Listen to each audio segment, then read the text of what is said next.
Okay guys, so ito naman yung iti-testing natin ngayon.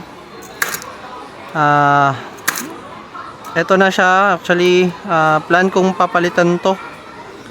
Ito na part na area, plan kong papalitan. Pero siguro sa susunod na. Okay? So ito muna yung iti-testing ko ngayon. Tapos na ako sa isa. Actually, ito guys, na to, pangalawang video ko na to. Okay guys, so ang motor nito is light dash muna. Safety muna tayo kasi di ko pa alam kung paano siya manakbo. Actually guys, ito sold na din to. So, anuhin lang natin. Yan, pang lang, safety lang. Ubagal muna. So,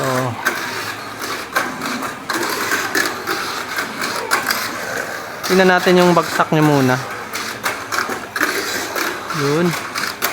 Yun.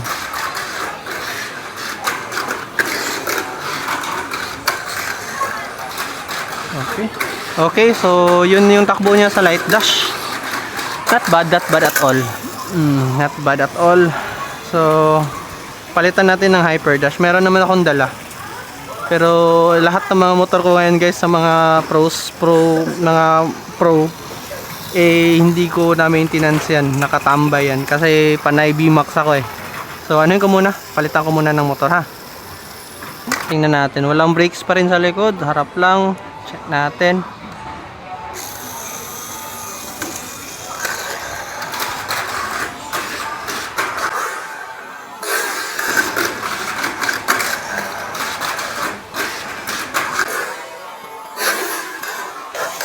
Uy, yun lang.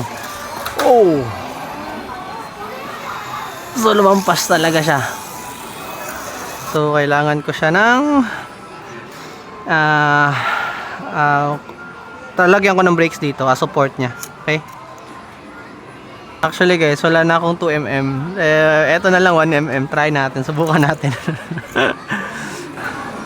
Ano pa rin naman, same bats pa rin, hindi pa rin ako nagpalit ng bats.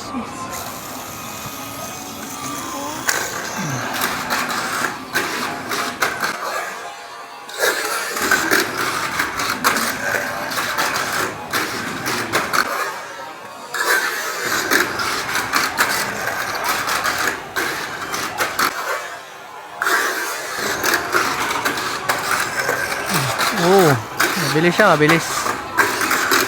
Ay, okay. So, yan. So, guys, tumapos siya. May konting pa rin. May konting kaba pa rin sa takbo. Pero somehow, yung lapat niya is maganda naman yung lapat niya. Actually, ang pagkakaalam ko, parang naka 3.5 ako nung isa. Tapos ito is naka 3.7 ako nito, which is tama din naman, bagay yung 3.7 kasi konting lang kasi, konting buwelo lang, may jump agad, meron agad ganun nangyayari. So hindi naman siya kalakihan yung layout, ganun pa rin yung layout na nilapagan ko, kaya somehow maganda yung maganda yung execution sa 3.7 tsaka hyper dash sa layout na to ha. So try ko guys magbitawan ko siya ng mataas konti na battery kasi eto, I'm pretty sure nasa around, if I'm not mistaken, nasa around 2.70 or 2.60 mahigit na lang to yung battery na ito, yung last run. Okay, so eto, subukan ko lang siyang check natin ngayon ng battery na lang, kaya yung malalapag natin na battery para at least tayo mas accurate tayo sa sa battery. Ano ba talaga?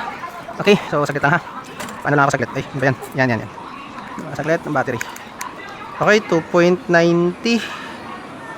2.90 na battery.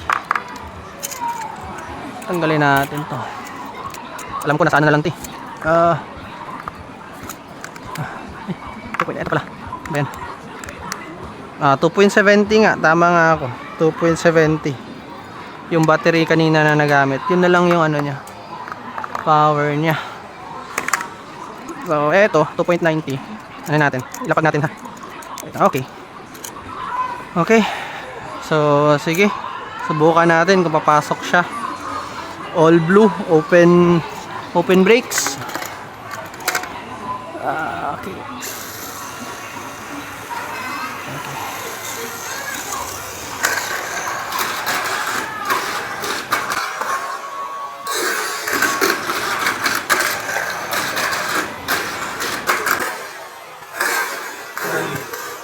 Uy, yun lang. Oh no. Yun lang. Kulang talaga sa brakes. Support ng brakes. Wait lang.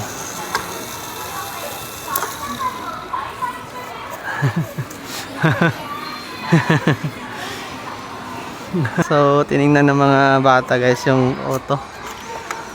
Anyway, dahil ano talaga ako sa brakes nito guys. Wala kasi talaga akong wala na akong 2mm. Wait ha, hanapan natin ng paraan to. Ito na lang kaya. Ito na lang. Kaso gusto ko sana blue na 2mm. Wala tayong So ito na lang, pink na lang. Anahin ko na lang. Magic na lang to. So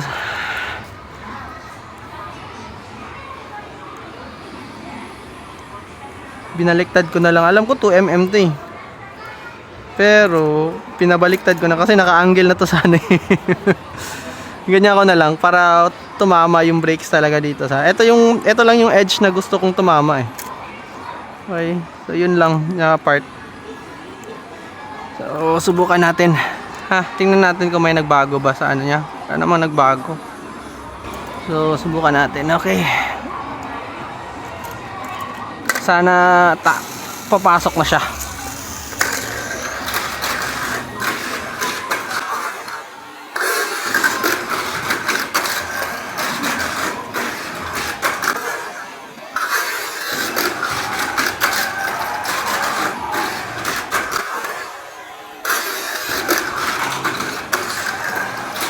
Yun, pasok na, pasok.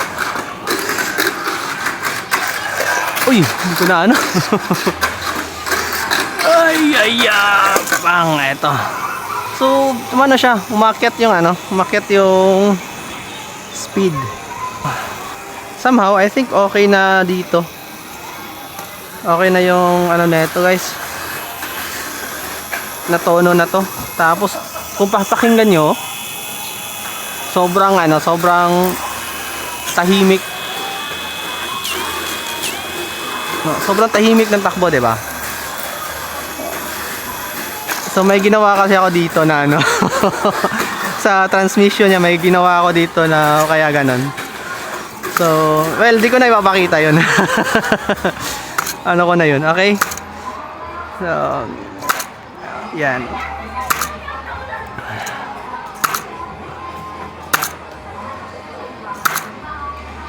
So, yeah, siguro try ko bang subukan try ko nga subukan guys wait ha, kung may oras pa ako.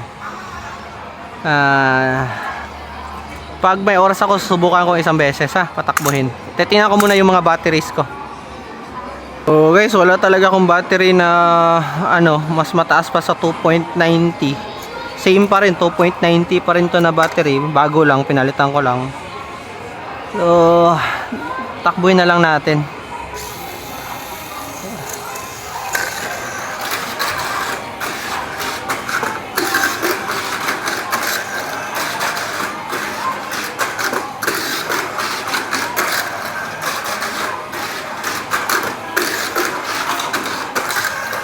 Yun, last run. Uy, okay. I think okay na ako guys. Okay na ako dito. Okay na yung run nito. Hindi ko na siya isasagad talaga. Ayoko nang tama na. So I think this is it. Ito na yun. Sana satisfied pa rin sa sa performance. So okay, I think dito solved na tayo dito na pag-test neto. All in all, okay naman siya, walang problema. Kahit nga dito sa matirik na part ng change lane, hindi naman siya nagko-course out. So ibig sabihin walang problema dito. So yeah, I think so far yun lang regarding dito. And that's it. Sige guys, salamat ulit sa panonood and thank you.